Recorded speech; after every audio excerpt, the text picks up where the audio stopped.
Hey guys, it's good to be here today. We're here with Steve Chino.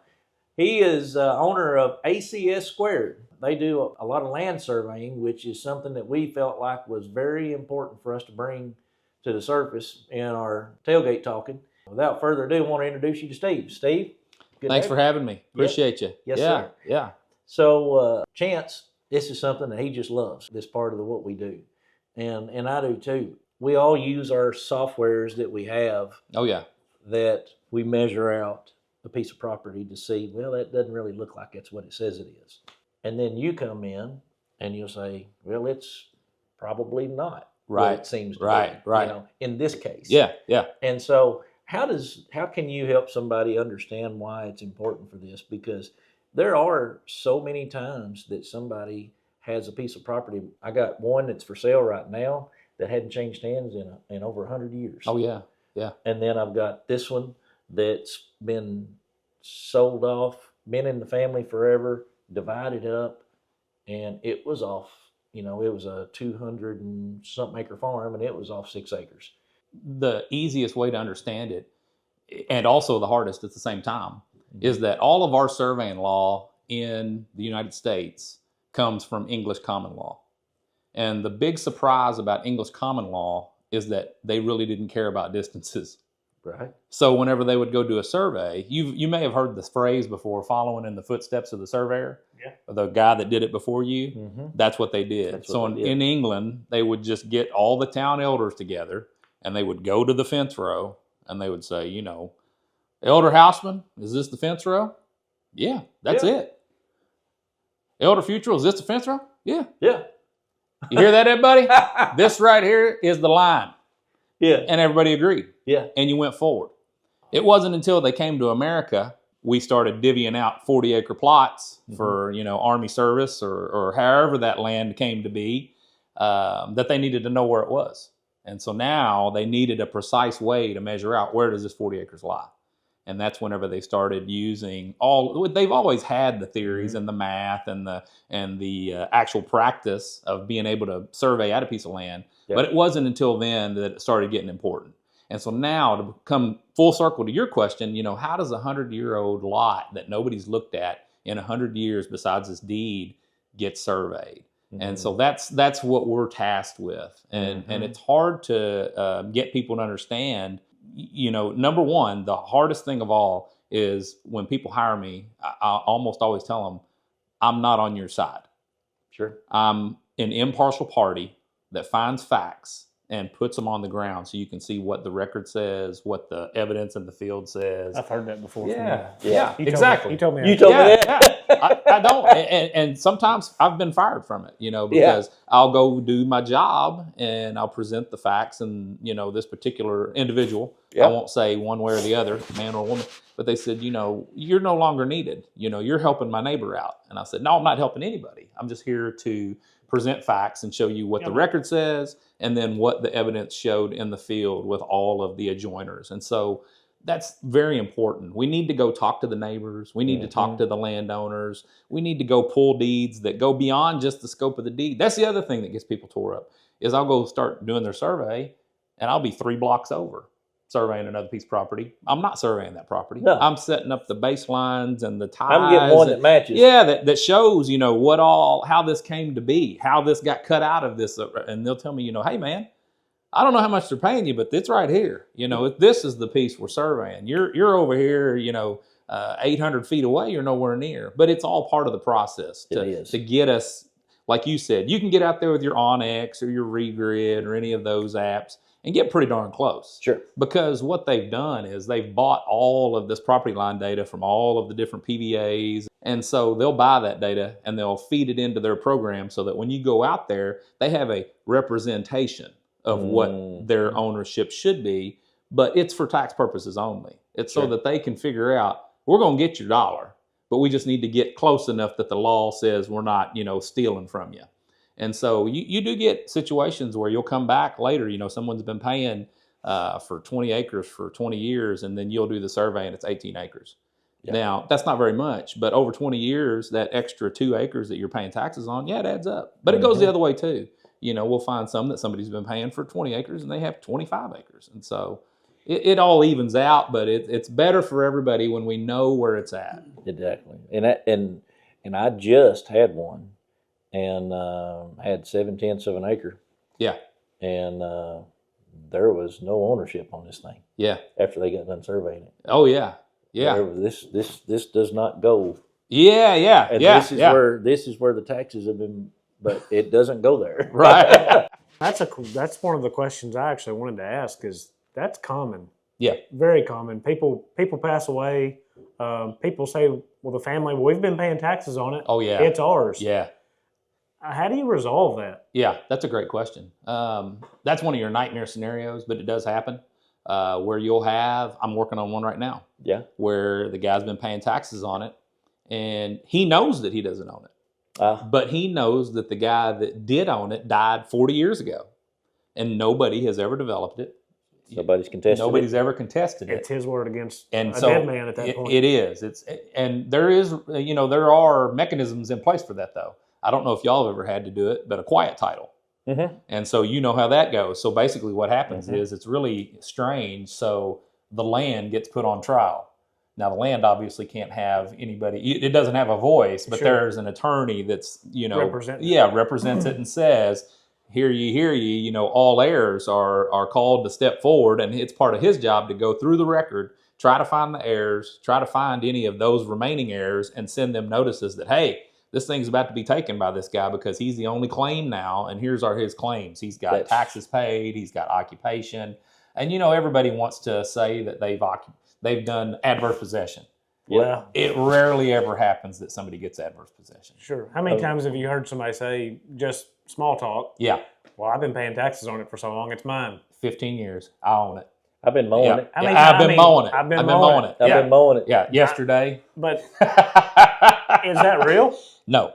So whenever we talk about adverse possession, there's all these tests for, is that person openly and continuously, notoriously? And a good case of that is whenever you have somebody who will all of a sudden just run a road across your property and then set up shop in the back and then start raising goats, put their RV out there, and for some reason, you never do anything about it. Whether it's because you're an absentee landlord that lives 20 states away, and then all of a sudden, 15 years have passed. Has it ripened into title? It might have. Well, it goes back to the person passing away. Their family doesn't check on it or doesn't maybe not even know about it until probate comes or whatever discovers something like that. So there are cases where that does happen. Now, the problem with mowing is, the argument that they make is that I spent this money on the gas, I spent this money on the mower, I spent all this money to upkeep this property. And the argument from the land, if it's representing itself is, I didn't ask you to do all that. Sure. You took it upon your own. You took it upon yourself. That was your gift to me that you decided to keep this upgraded and updated.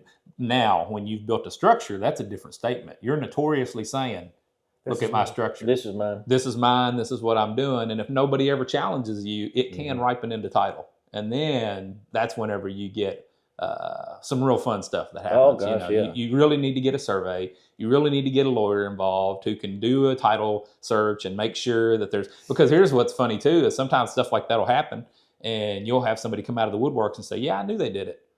I filed this and they never knew that I filed this. That said I knew that they did it and they were trespassing. So, the clock stopped whenever I did that. So they now don't own any, right to it. So you just never know. Every case is different. And you can't treat them all the same. You really got to go out and do the work. You got to do the research. I would think it's fair to say this, thank goodness, and I'm thankful that I can say it, is locally speaking, you've got some of the attorneys here that I feel like that I have come across, whether inadvertently or directly, they have been very, very knowledgeable in saying what facts are. Yeah. Okay. Yeah. Now then, I've had one here recently that wasn't from around here, and they were willing to proceed forward knowing that title was not right. Right. It wasn't clear. It was not clear. But they thought they had enough that, who's going to fight it? Yes. Yeah. Yes. So my thing is, when and you said that about get your attorney, and I'm glad you said that because it is a very, very, very important part of the process to make sure that whenever you do something, you do have that person in your court that says, hey, look, we're making sure that this is going to be right.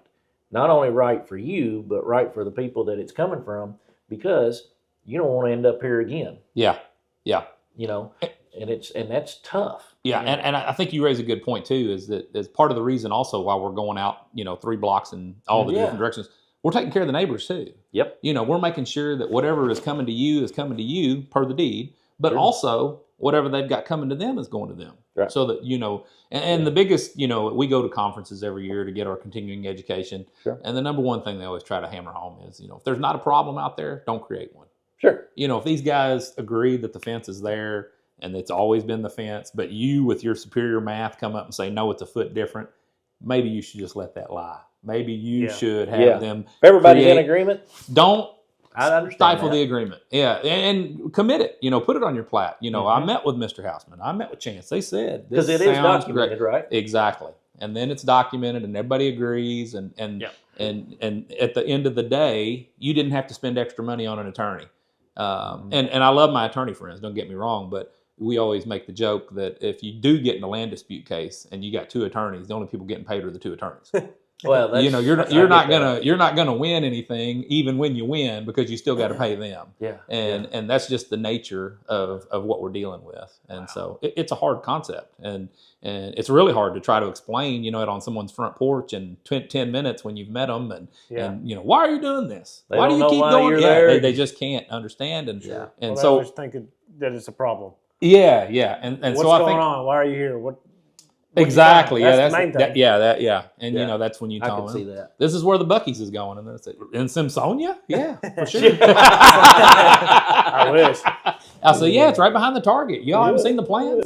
Where you been? And so, it's tough, and so, but it's also our job. We got to tell these guys what we're doing, the truth, and that's the other thing too. Is we've got a lot of great surveyors here in Western Kentucky.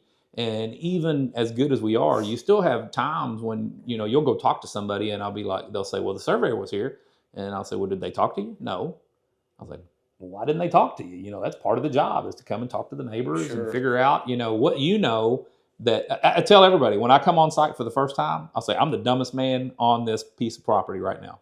Sure. You've been here. If you were here a day before me, you already know more about this property than I do. Right. So help me understand it from your perspective, what you know about the property. Sure. And then I'll help you understand it from the legal perspective, what the deeds say and what the plats of record and what the PVA, what all those different things combined say, and whether or not there's a problem or whether or not everything's copacetic.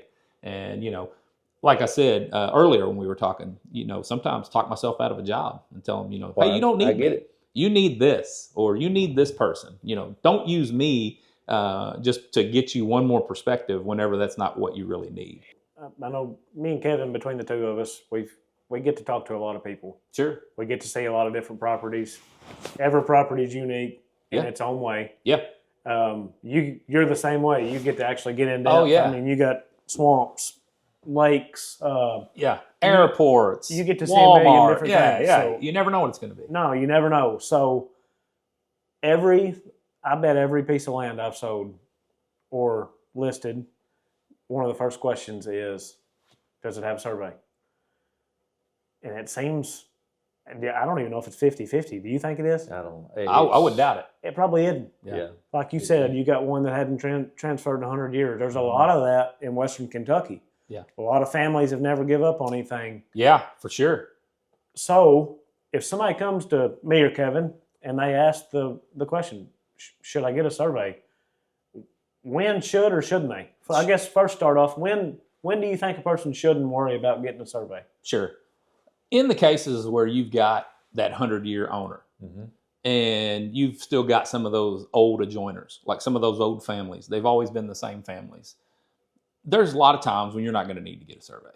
Sure. You're going to go talk to the neighbors. You say, hey, you remember when we put that barn up and then the fence? And they'll say, yeah. And then everybody agrees. And it's when you have the neighbor that says, nah, I've never liked that guy. Here's what he did the first week I was here. And here's what he did last week. Yeah. You probably might want to think about it. Yeah. And even then, you need to go into it knowing you might not be right. Sure. You know, the facts might present themselves that guy was right. You And know, what you were told all along may not have been. it might not be true. Yeah. Papa might not have been right about everything he told you. Exactly. I bet that happens a lot. That stump rotted away a long time ago. Yeah. And my favorite with those 100-year-olds is they'll say, well, there's no way, you know, this old Model T axle's out there. And then we'll go and say, you mean this one? And they'll say, I've never seen that before in my life, and I've been here 90 years or whatever. Yeah. And, you know, some of that stuff is still there. Yeah. And so it's imperative you go out and you find it. And names change. You know, we keep a lot of historic documents that nobody thinks worth money. You know, as an example, there's a place in that's south of Graves County that was called Baltimore, like Baltimore, Maryland. And you would never know it except it shows up on a map from 1865, and the little dot says Baltimore. Good duck hunting. And about exactly. Oh, you know where it's at. I know where it's at. Well, about 3 years ago, I had a deed that said on the old Baltimore, and I forget that other name, road, and I was like, "There's no Baltimore something road. This is Kentucky." Yeah. So I start going through my extensive research, and I find it, and I was like, "Holy smokes!" And then found the old road bed. You know, everything played out just like it was. And this is one that hadn't been surveyed in 100 years. And so once I showed them the old road bed, showed them the old historic I had never documents. Heard that. Oh yeah. I never heard that. And they said, somebody said there was a road there. You know, it's been 75 years since anybody drove it. Yeah. But you could find remnants of it. You know, we'll dig and we'll find old gravel beds, and know, we'll look at LiDAR data, and you can see old fence rows that have been gone for 50 years that are just now slight humps, and you can make them out. And it's just crazy. The tools have gotten so good.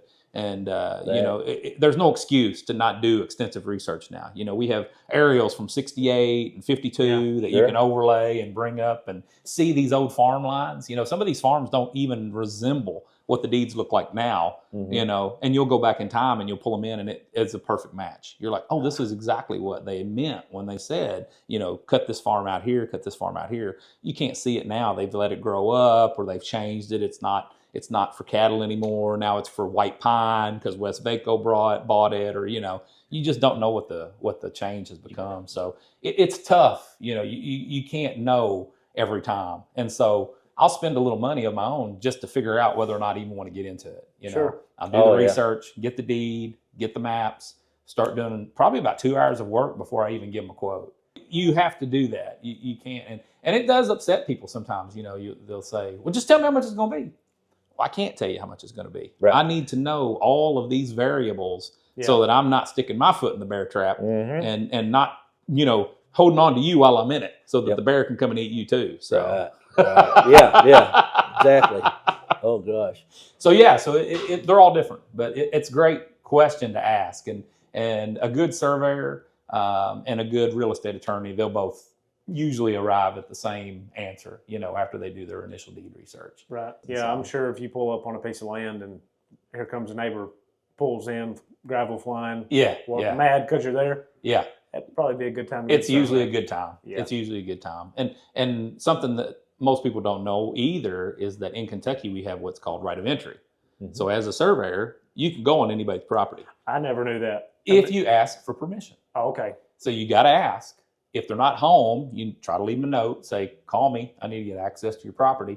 Even then, you know, it might be an absentee person that never shows up. You can still call the sheriff and say, hey, I need an escort out there. I need to get on this property. I'm doing my survey. They know the law. They know the carry arrest statute, and they can get you out there. And sometimes you have to get the sheriff anyways, because the neighbor says, you know, if you show up, it's not going to be pretty. Yeah, don't show up. Yeah, don't show up. Yeah. Pretend you were never here. And so so there's a lot of things that protect us to help us do our jobs and get out there and find the truth, and it's exciting. It goes back to the perspective, like we said a while ago.